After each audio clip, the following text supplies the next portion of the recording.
আমি বর্তমানে দাঁড়িয়ে আছি কুমিল্লা জেলার বরুড়া উপজেলার আড্ডা বাজারের সামনে বেউলান একটি দিঘির পাড়ের সামনে দাঁড়িয়ে আছি। আর এই দিঘির পাড়ে দাঁড়িয়ে যখন আছিলাম তখন আমি একটি নিদর্শন আমার কাছে চোখে পড়লো। এখানে একটি পুরনো একটি বাড়ি দেখতে পেলাম। এই বাড়ির যে যারা আছে তাদের কাছ থেকে তথ্য নিলাম যে আসলে এই বাড়িটা আসলে কিসের, কোনো নিদর্শন কিনা। এখন হয়তো কালের বিবর্তনে সেই জায়গাটি এখন প্রাচীন হয়ে গেছে। আর প্রায় যতটুকু ধারণা নিতে পেরেছি এটা হয়তো সংগ্রামের আগে ওনাদের যে পূর্বপুরুষরা ছিল, এখানে নাকি দুধের দোকান ছিল, বিভিন্ন রকম দোকান ছিল। এই দোকানের জায়গাটি হচ্ছে এটা।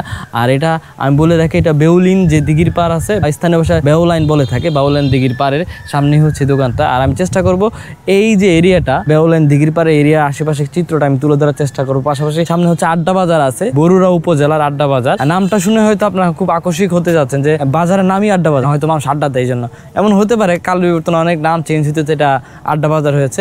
এটা হচ্ছে সেই প্রাচীন বাড়িটি, বা এটা হয়তো সম্ভবত 180 বছর বা 100 বছর আগে এটা একটা দোকান ছিল। সেই দোকানটা ব্যবসায়িক প্রতিষ্ঠান ছিল, ওনাদের পূর্বপুরুষদের জায়গা ছিল এটা। এখানে ইটের জিনিসগুলো দেখে বা ইটের কাঠামোগত জিনিসগুলো দেখে হয়তো আপনারা বুঝতে পারছেন যে এটা কত প্রাচীন একটা বিল্ডিং হতে পারে। আমি এখানে ভিতর প্রবেশ করবো না, কারণ এখানে অনেক ঝোপঝাড় হয়ে আছে, যার কারণে ভিতরে অনেক সাপ থাকতে পারে বা বিভিন্ন রকমের বিষাক্ত কোনো জিনিস থাকতে পারে। এখানে প্রতিটা নিদর্শন দেখলে হয়তো আপনি বুঝতে পারছেন যে নিদর্শনগুলো প্রাচীন হয়ে আছে। এখানে গাছ শেকড়ে ঢেকে আছে। ভুলভ্রান্তি হতে পারে, কারণ আমি নির্দিষ্টভাবে ওই এরিয়া নিয়ে রিসার্চ করে হচ্ছে তথ্যগুলো দিব না। যদি ভুলভ্রান্তি হয়ে থাকে অবশ্যই কমেন্টে জানিয়ে দিবেন, সেটা শুধরানোর চেষ্টা করবো। তবু তারপরও আপনাদেরকে একটা ভালো তথ্য বা ইনফরমেশন দেওয়ার চেষ্টা করব। আর আমার সামনে আমি দাঁড়িয়ে আছি বেউলিন যে দিঘির পাড় বা বেউলাইন দিঘির পাড়ে দাঁড়িয়ে আছি। অসাধারণ এখানে সুন্দর পরিবেশটা দেখতে পাচ্ছি। আশেপাশে প্রচুর বাঁশ গাছ গাছপালা দেখতে পাচ্ছি। এখানে একটি হয়তো প্রাচীন একটি মন্দিরও আমি দেখতে পাচ্ছি, এটা আমি আপনাদেরকে দেখাই দিব।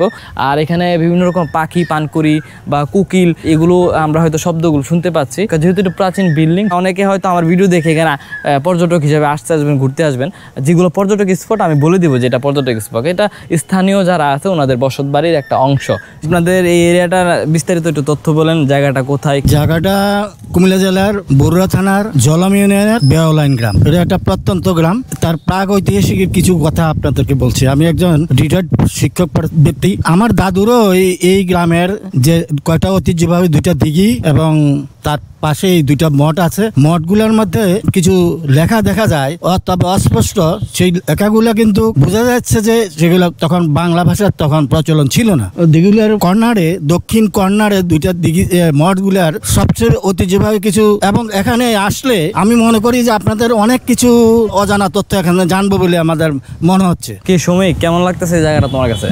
জি আলহামদুলিল্লাহ, খুব ভালো লাগতেছে জায়গাটা। খুব সুন্দর মনোরম পরিবেশে আমি আছি এখানে। বাতাস বইতেছে চারদিকে, অনেক সুন্দর লাগতেছে। ছোটবেলার স্মৃতি, গ্রামের স্মৃতি মনে পড়ে? ছোটবেলায় কোন সময় গ্রামে গেছো? গ্রামে যে স্মৃতিগুলো ছিল, সবসময় পুকুর পাড়ে বসে খেলতাম, পুকুরে গোসল করতাম, অনেক সুন্দর স্মৃতি মনে পড়ে যাচ্ছে। আমি আবার বলতেছি, এটা হচ্ছে কুমিল্লা জেলার বরুড়া উপজেলার আড্ডা বাজারের সামনে বেউলাইন দিঘির পাড় বা বেউলিয়ান দিঘির পাড় যেটাকে বলা হয়ে থাকে। তো সবাইকে অসংখ্য ধন্যবাদ। তো সবাই ভালো থাকবেন, ভালো রাখবেন, পরিবেশ বাঁচাবেন, বেশি বেশি করে গাছ লাগাবেন। তো এখন আমরা এখান থেকে রওনা দিচ্ছি হচ্ছে সামনে আড্ডা বাজার আছে, সেই আড্ডা বাজার উদ্দেশ্যে রওনা দিব। আড্ডা বাজার থেকে হয়তো আমি ম্যাপটা দেখলে হয়তো বুঝতে পারবো যে কোথায় যাচ্ছি। তো আড্ডা বাজার পার হয়ে কিন্তু আমরা ছোটপটিয়ার একটা গ্রাম আছে, যে আসলে গ্রামগুলোর নাম অনেক অদ্ভুত হয়ে থাকে। বাংলাদেশের বিভিন্ন জেলায়, আমি 64 জেলার মধ্যে প্রায় 51টা কি 52 জেলা আমি আমার ঘোরা হয়েছে। তো প্রত্যেকটা জেলার গ্রামগুলো যেমন না যে শুধু উপজেলা জেলা ঘুরে চলে গেছি, প্রত্যেকটা জায়গার, প্রত্যেকটা ইউনিয়নের, প্রত্যেকটা গ্রামের, প্রত্যেকটা ওয়ার্ড আমার যাওয়া হয়েছে। তো প্রত্যেকটা জেলারই কিছু অদ্ভুত রকমের নাম থাকে, কৌতূহলবশত নাম থাকে, যেগুলো আমরা একটা কথা বলি, কোনো এলাকার বলি, কোনো এলাকার গালি। তো অনেক সময় অনেকগুলো এলাকার নাম হয়ে যায় গালির আকারে, আবার অনেক সময় অনেকগুলো নাম মজার আকার হয়ে যায়। যেমন এখানে একটা নাম আসতেছে সামনে, ছোট পুটিয়া, তো নামটা অদ্ভুত। তারপর আড্ডা বাজার। তো এখন এই জায়গাটা ক্রস করে আমরা হচ্ছে ডিরেক্ট চলে যাব হচ্ছে কুমিল্লা চাঁদপুর রোড আছে, কুমিল্লা চাঁদপুর রোডের ওইখানে আমাদের একটা কাজ আছে।